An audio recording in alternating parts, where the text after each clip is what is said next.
Hello అండి. అందరూ ఎలా ఉన్నారు? మేమైతే బాగున్నాం. మీరు కూడా బాగుండాలని కోరుకుంటున్నాను. ఈ టాపిక్ ఏంటంటే మనకి సైకాలజీ అండి. డిఎస్సికి సంబంధించి వైయక్తిక భేదాలు ఈ లెసను.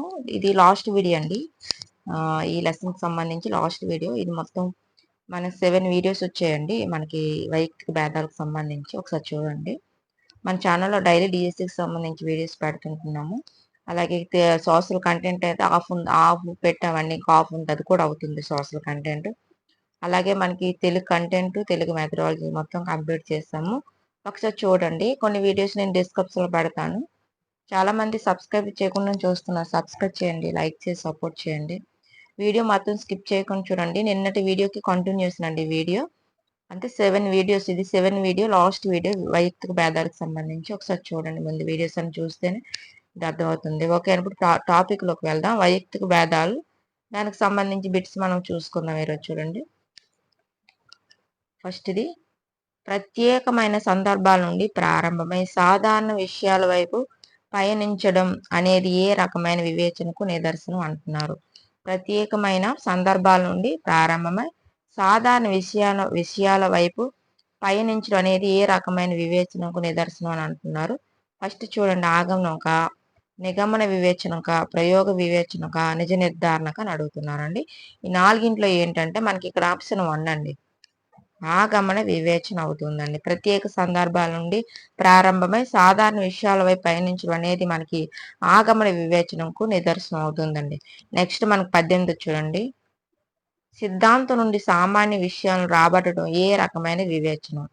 సిద్ధాంతం నుండి సామాన్య విషయాలను రాబట్టడం ఏ రకమైన వివేచన అడుగుతున్నారు. ఫస్ట్ చూడండి. ఆగమన వివేచనం, రెండోది నిగమన వివేచనం, 3 ప్రయోగ వివేచనం, నెక్స్ట్ నిజ నిర్ధారణ వివేచన అన్నారండి. ఈ నాలుగింట్లో ఏంటంటే మనకి ఇక్కడ ఆప్షన్ 2 అండి.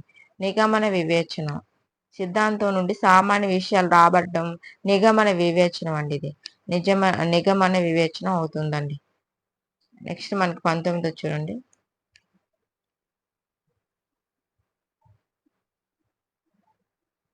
విద్యార్థుల వివేచన పెంపొందించడానికి చేయవలసిన పాఠశాల కార్యక్రమాలు ఏవి? విద్యార్థుల వివేచనను పెంపొందించడానికి చేయవలసిన పాఠశాల కార్యక్రమం ఏదని అడుగుతున్నారు. ఫస్ట్ చూడండి. విద్యార్థులకు సంబంధించిన విషయాలు వారి ముందుంచాలి. సమస్య పరిష్కారం శాస్త్రీయ పద్ధతిలో ఆలోచించే అవకాశం కల్పించాలి. విద్యార్థుల వయస్సు, ప్రజ్ఞ, వైఖరి, అభిరుచిని బట్టి సమస్యలు రూపకల్పన చేయాలి. నెక్స్ట్ ఇవన్నీ అడుగుతున్నారండి. మనకి ఏది సరైనవి అంటే మనకి 4 కూడా మనకి సరైనవేనండి. సరే, 3 కూడా. విద్యార్థులు వివేచన పెంపొందించడం చేయవలసిన పాఠశాల కార్యక్రమం ఏదంటే ఫస్ట్ విద్యార్థులకు సంబంధించిన విషయాలు వారు ముందుంచాలి. సమస్య పరిష్కారం శాస్త్రీయ పద్ధతిలో ఆలోచించే అవకాశం కల్పించాలి. విద్యార్థుల వయస్సు, ప్రజ్ఞ, వైఖరి, అభిరుచిని బట్టి సమస్యలు రూపకల్పన చేయాలి అనేది మనకి విద్యార్థుల వివేచన పెంపొందడానికి చేయవలసిన కార్యక్రమం అండి. నెక్స్ట్ మనకి 25 చూడండి. విద్యార్థుల వివేచన పెంపొందించడానికి చేయవలసిన పాఠశాల కార్యక్రమం ఇదేనండి. మనం ముందు చెప్పుకున్నాము. నెక్స్ట్ 21 చూడండి.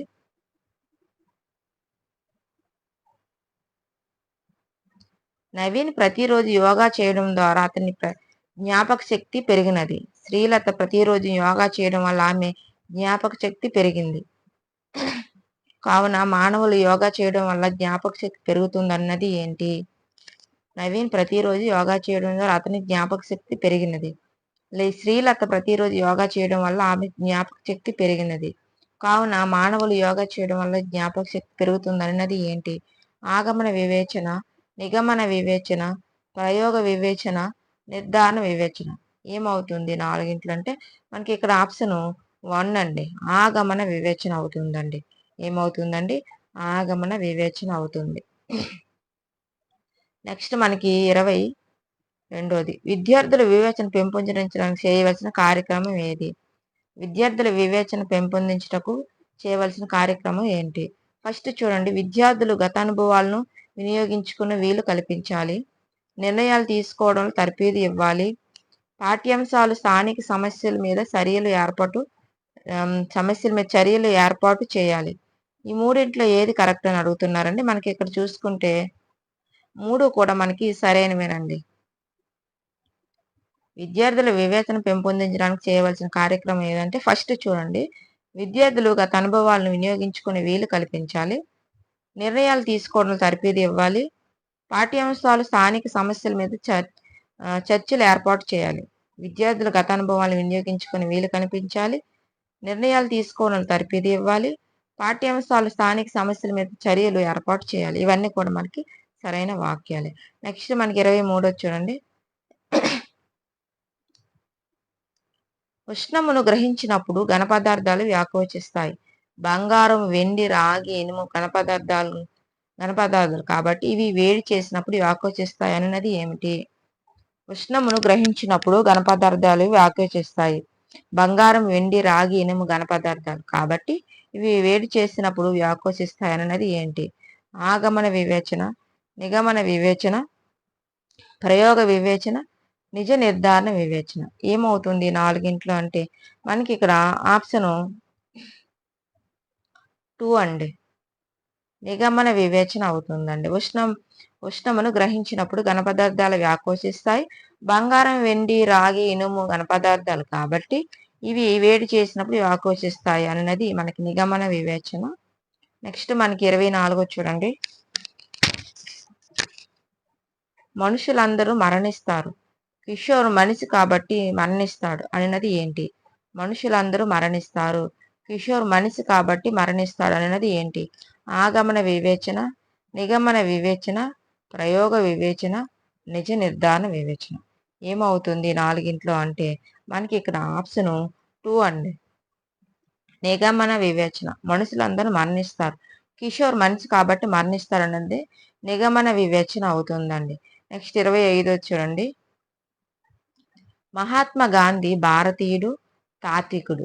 స్వామి వివేకానంద భారతీయుడు, ఒక తాత్వికుడు. కావున చాలా మంది భారతీయులు తాత్వికులు అని చెప్పడం ఏ రకమైన వివేచన అవుతుంది? మహాత్మా గాంధీ భారతీయుడు, తాత్వికుడు. స్వామి వివేకానంద భారతీయుడు, ఒక తాత్వికుడు. కావున చాలా మంది భారతీయులు తాత్వికులు అని చెప్పడం ఏ రకమైన వివేచన అని అడుగుతున్నారండి. ఫస్ట్ చూడండి. ఆగమన వివేచన, నిగమన వివేచన, ప్రయోగ వివేచన, నిజ నిర్ధారణ వివేచన. ఈ 4 ఏంటంటే మనకి ఇక్కడ ఆప్షన్ 1 అండి. ఆగమన వివేచన. మహాత్మా గాంధీ భారతీయుడు, తాత్వికుడు. స్వామి వివేకానంద భారతీయుడు, ఒక తాత్వికుడు. కావున భారతీయులందరూ కూడా తాత్వికులు అని చెప్పడం మనకి ఆగమన వివేచన అవుతుందండి. నెక్స్ట్ మనం చూడండి. ఫస్ట్ది వ్యక్తి తన ఆలోచనల గురించి తానే ఆలోచించుకోవడం అన్నది ఏంటి? వ్యక్తి తన ఆలోచన గురించి తానే ఆలోచించుకోవడం అన్నది ఏంటి అని అడుగుతున్నా. ఫస్ట్ చూడండి. ఆలోచన అవుతుందా? సహజ సామర్థ్యం అవుతుందా? స్వబుద్ధి అవుతుందా? వివేచన అవుతుందా? వ్యక్తి తన ఆలోచన గురించి తాను ఆలోచించుకోవడం ఏమవుతుందంటే మనకి ఇక్కడ ఆప్షన్ తీయండి. స్వబుద్ధి అవుతుంది. వ్యక్తి తన ఆలోచన గురించి తాను ఆలోచించుకోవడం అన్నది స్వబుద్ధి అవుతుందండి. నెక్స్ట్ మనకు రెండోది చూడండి. అతి సంజ్ఞానాత్మక ఒక ఉన్నత స్థాయి ఆలోచన విధానం అని వ్యాఖ్యానించినది ఎవరు? అతి సంజ్ఞానాత్మకత ఒక ఉన్నత స్థాయి ఆలోచన విధానం అన్నది అని వ్యాఖ్యానించినది ఎవరు అని అడుగుతున్నారు. ఫస్ట్ చూడండి. వల్లాస, జ్ఞాన్ ప్లేవల్ల, మెక్ డోగల, టీఓ నెల్సిడ్, ఎల్ నార్షన. ఈ నలుగురిలో ఎవరని అడుగుతున్నారండి. అతి జ్ఞానాత్మకత ఒక ఉన్నత స్థాయి ఆలోచన విధానం అనేది ఎవరన్నారంటే మనకి ఇక్కడ ఆప్షన్ 2 అండి. జ్ఞాన్ ప్లేవెల్ అండి. నెక్స్ట్ మనకి మూడోది చూడండి. వ్యక్తి తన ఆలోచనల గురించి తానే ప్రశ్నించుకోవడం అన్నది. వ్యక్తి తన ఆలోచనల గురించి తానే ప్రశ్నించుకోవడం అన్నది ఏంటి అంటే మనకి ఆప్షన్ 3 అండి. స్వబుద్ధి. మనకి ఇక్కడ స్వబుద్ధి అవుతుందండి. ఆప్షన్ 3 కరెక్ట్ అవుతుంది. నెక్స్ట్ 4వది ఆధునిక వ్యవహారిక భాషలో మెటకాగ్నిషన్ అనగా ఏమని అర్థం? ఆధునిక వ్యవహార భాషలో మెటకాగ్నిషన్ అనగా ఏమని అర్థం అని అడుగుతున్నారు. ఫస్ట్ చూడండి. ఆలోచన, 2 సహజ సామర్థ్యమా, స్వబుద్ధ, వివేచన. ఈ 4 ఏంటంటే మనకి ఇక్కడ ఆప్షన్ 3 అండి. స్వబుద్ధి. ఆధునిక వ్యవహార భాషలో మెటాకాగ్నిషన్ అనగా మనకి స్వబుద్ధి అని అర్థం. ఆధునిక వ్యవహార భాషలో మెటాకాగ్నిషన్ అనగా స్వబుద్ధి అని అర్థం అండి. నెక్స్ట్ మనకు 5వది చూడండి. వ్యక్తి తన ఆలోచన గురించి తానే విశ్లేషించుకోవడం అన్నది ఏమిటి? వ్యక్తి తన ఆలోచనల గురించి తానే విశ్లేషించుకోవడం అన్నది ఏంటి? ఆలోచన, సహజ సామర్థ్యమా, సౌబుద్ధ, వివేచన. వ్యక్తి తన ఆలోచన గురించి తానే విశ్లేషించుకోవడం అన్నది మనకి ఇక్కడ ఆప్షన్ 3 అండి, స్వబుద్ధి అవుతుందండి.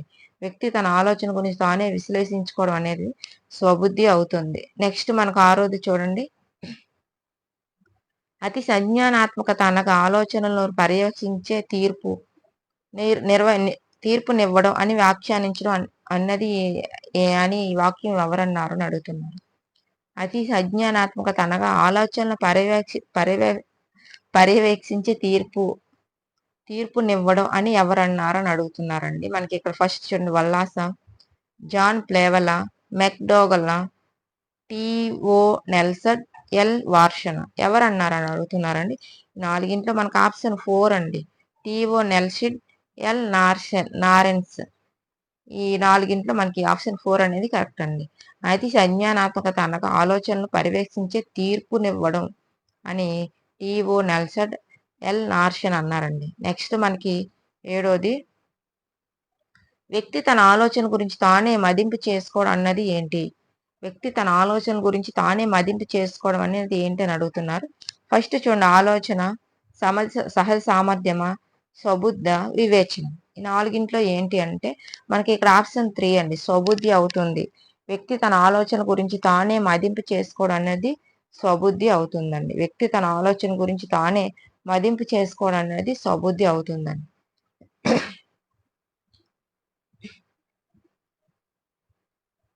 8వది చూడండి, ఏ మెటా అనగా పరిధి దాటి ఆలోచించడం.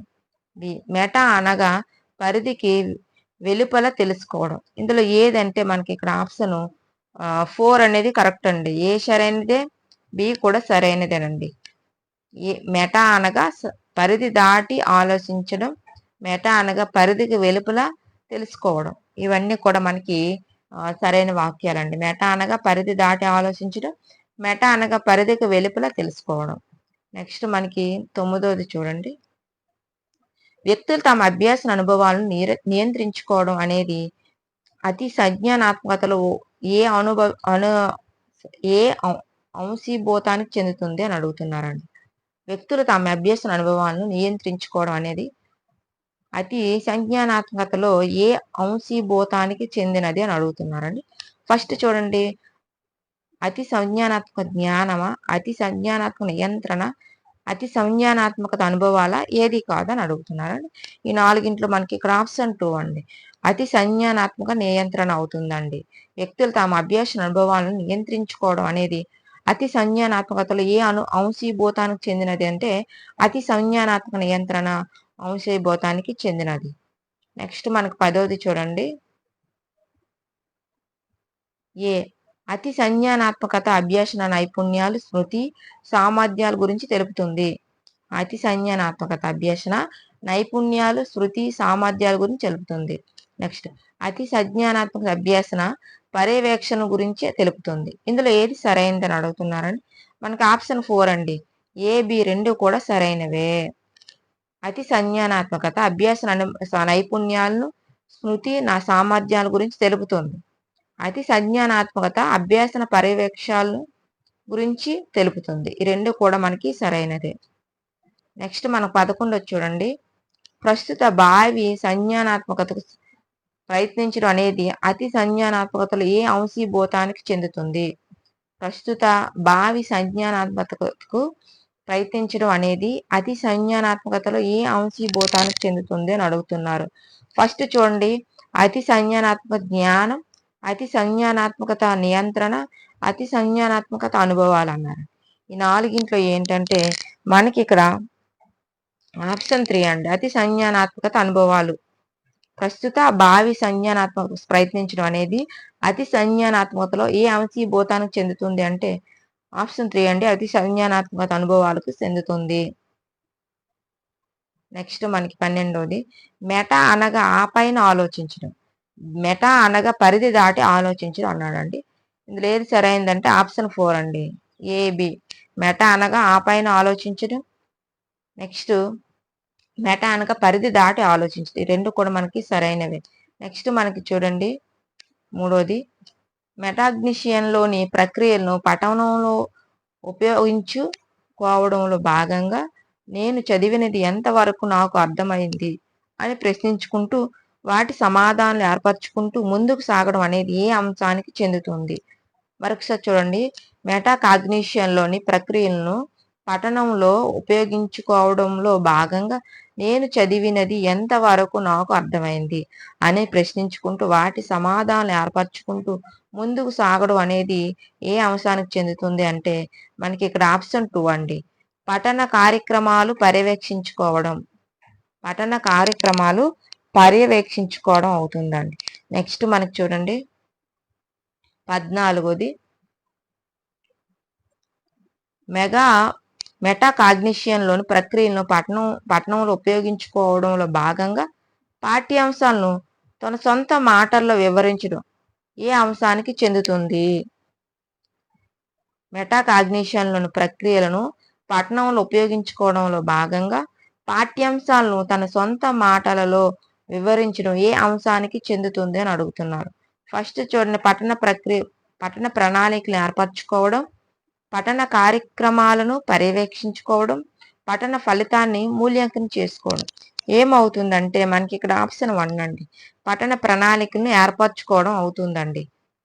మెటా కాగ్నిషన్లోని ప్రక్రియలను పఠనంలో ఉపయోగించుకోవడంలో భాగంగా పాఠ్యాంశాలను తన సొంత మాటలలో వివరించడం మనకి పఠన ప్రణాళికలు ఏర్పరచుకోవడం కిందకి వస్తుందండి. 15ది, మెటా కాగ్నిషన్లోని ప్రక్రియలను పఠనంలో ఉపయోగించుకోవడంలో భాగంగా పాఠ్యాంశ శీర్షికను ఆలోచించడం అనేది ఏ అంశానికి చెందుతుంది? మెటా కాగ్నిషన్లోని ప్రక్రియలను పఠనంలో ఉపయోగించుకోవడంలో భాగంగా పాఠ్యాంశ శీర్షికను ఆలోచించడం అనేది ఏ అంశానికి చెందుతుంది అని అడుగుతున్నారు.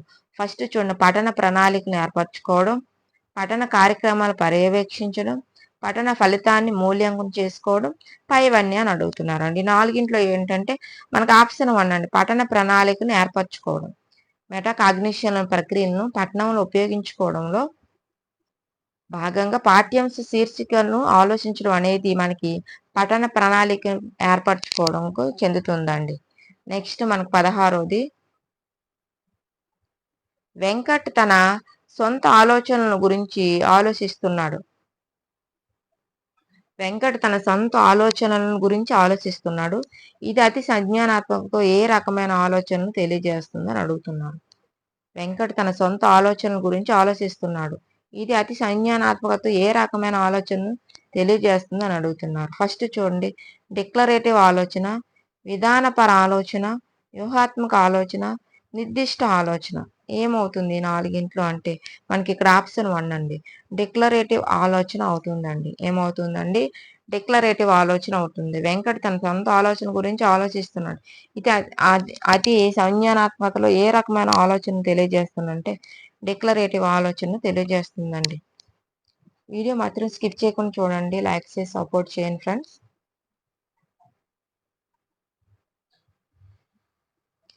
మెటా కాగ్నిషన్లోని ప్రక్రియలను పఠనంలో ఉపయోగించుకోవడంలో భాగంగా విషయ సూచన లేదా పాఠం ప్రారంభంలో ఉద్దేశాలను చదవడం అనేది ఏ అంశానికి చెందుతుంది?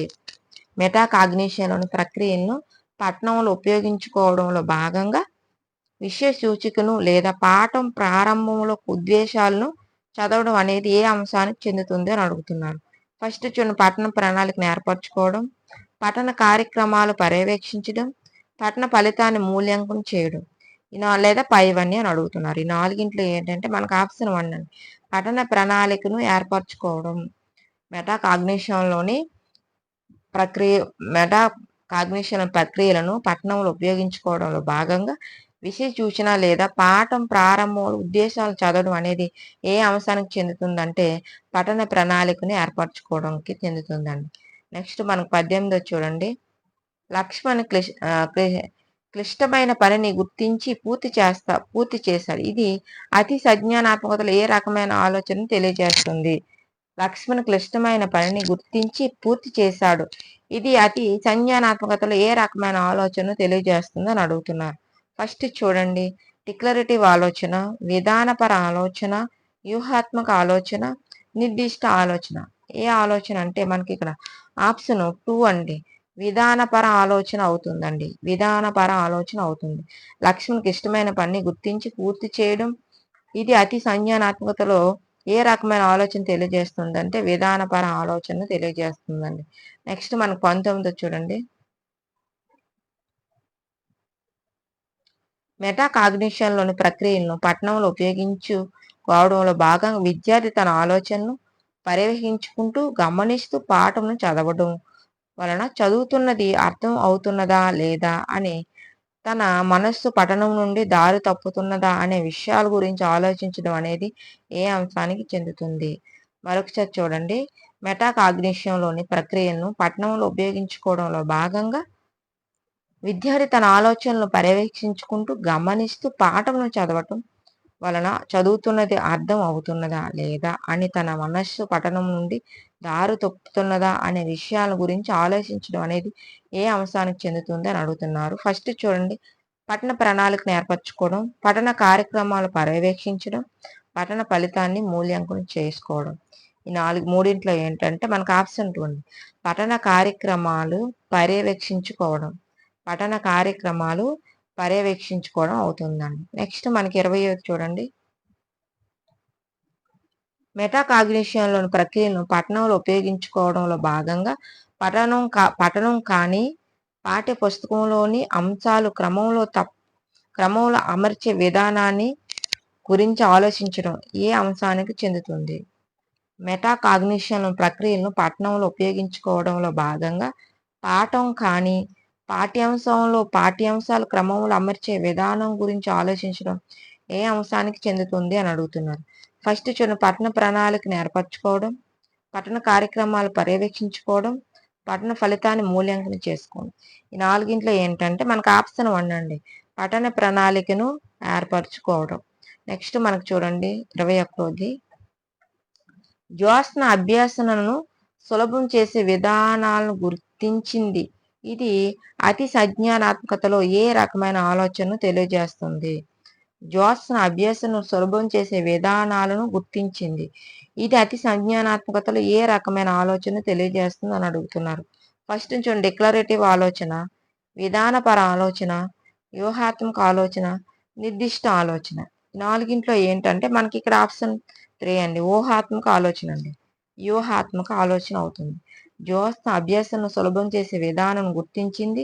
ఇది అతి సంజ్ఞానాత్మకతలో ఏ రకమైన ఆలోచన తెలియజేస్తుందంటే మనకి వ్యూహాత్మక ఆలోచనను తెలియజేస్తుంది. నెక్స్ట్ 22 చూడండి. మెటా కాగ్నిషన్ ద్వారా పెంపొందేది ఏది? విశ్లేషణాత్మకత, సంశ్లేషణాత్మకత, లేకపోతే వివేచనాత్మక ఆలోచన.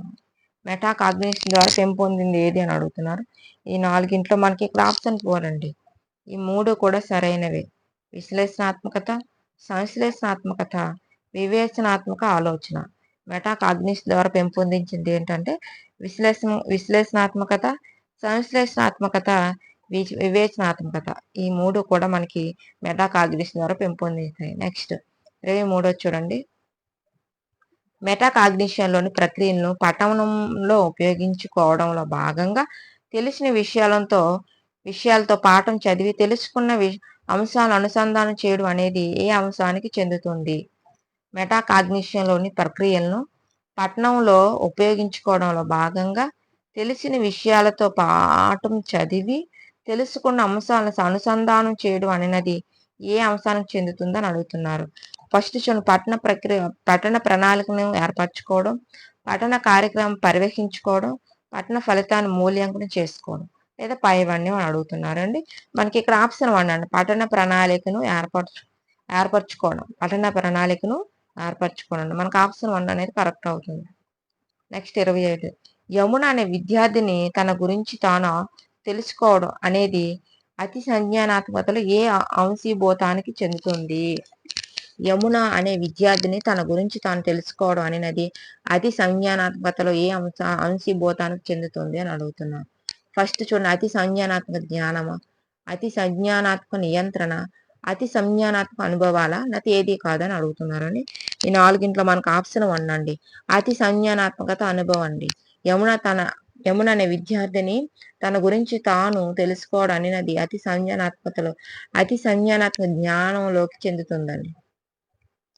నెక్స్ట్ 25ది లాస్ట్ బిట్ అండి. ఈ లెసన్‌కి ఈ వీడియో కూడా లాస్ట్ బిట్ అండి ఇది. మనకి ఈ రోజుతో మనకి ఈ లెసన్ అనేది కంప్లీట్ అవుతుంది ఈ బిట్‌తో. మెటా కాగ్నిషన్ ప్రక్రియలను పఠనంలో ఉపయోగించుకోవడంలో భాగంగా పఠనానికి ముందు తాను అనుకున్న క్రమం పాటించిన లేదా అనేది ఏ అంశానికి చెందుతుంది అని అడుగుతున్నాను. మెటా కాగ్నిషన్ ప్రక్రియను పఠనంలో ఉపయోగించుకోవడంలో భాగంగా పఠనానికి ముందు తాను అనుకున్న క్రమం పాటించానా లేదా అనేది ఏ అంశానికి చెందుతుంది అని అడుగుతున్నారు. ఫస్ట్ చూడండి, పఠన ప్రణాళికను ఏర్పరచుకోవడం, పఠన కార్యక్రమాలు పర్యవేక్షించుకోవడం, పఠన ఫలితాన్ని మూల్యాంకనం చేసుకోవడం. ఇందులో ఏదంటే మనకి ఇక్కడ ఆప్షన్ తెలియదు. ఫలితాన్ని మూల్యాంకనం చేసుకోవడం. పఠన ఫలితాన్ని మూల్యాంకనం చేసుకోవడం అండి. మెటా కాగ్నిషన్ ప్రక్రియలను పఠనంలో ఉపయోగించుకోవడంలో భాగంగా పఠనానికి ముందు తాను అనుకున్న క్రమం పాటించానా లేదా అనేది ఏ అంశానికి చెందుతుందంటే పఠన ఫలితాన్ని మూల్యాంకనం చేయడానికి చెందుతుందండి. ఇదండి ఈరోజు సంబంధించిన బిట్స్. ఈ ఈ వీడియోతో మనకి వైయక్తిక భేదాలు కంప్లీట్ అయ్యాయండి. మనం ఈ లెసన్ అనేది కంప్లీట్ చేసుకున్నాం. అలాగే మూర్తిమత్వం అనే లెసన్ కూడా కంప్లీట్ చేసాము. అలాగే మనకి పెరుగుదల, వికాసం, పరిపక్వత ఈ లెసన్ కూడా కంప్లీట్ చేసామండి. మనకు సైకాలజీ సంబంధించి 3 లెసన్స్ కంప్లీట్ చేసామండి. మనం రేపు 4th లెసన్ స్టార్ట్ చేసుకుంటాము. వీడియో మాత్రం స్కిప్ చేయకుండా చూడండి, లైక్ చేయండి, సపోర్ట్ చేయండి ఫ్రెండ్స్. చాలా ఇంపార్టెంట్ బిట్స్ మన ఛానల్లో చెప్తున్నాము. ఈ వీడియో స్కిప్ చేయకుండా చూడండి, ముందు వీడియోస్ కూడా చూడండి, ఎందుకంటే లెసన్ వైజ్ చెప్తున్నాము. దాన్ని బట్టి ఏ లెసన్కి ఏ బిట్స్ వస్తాయని మీకు తెలుస్తుందండి. ఒకసారి చెక్ చేయండి, చాలా ఇంపార్టెంట్ బిట్స్ మనం చెప్తున్నాం మన ఛానల్లో. కొన్ని వీడియోస్ నేను డిస్క్రిప్షన్లో పెడతాను, చూడండి. ఓకే అండి, థ్యాంక్ యూ. రేపు మరొక వీడియోతో మళ్ళీ కలుసుకుందామండి. Okay, thank you.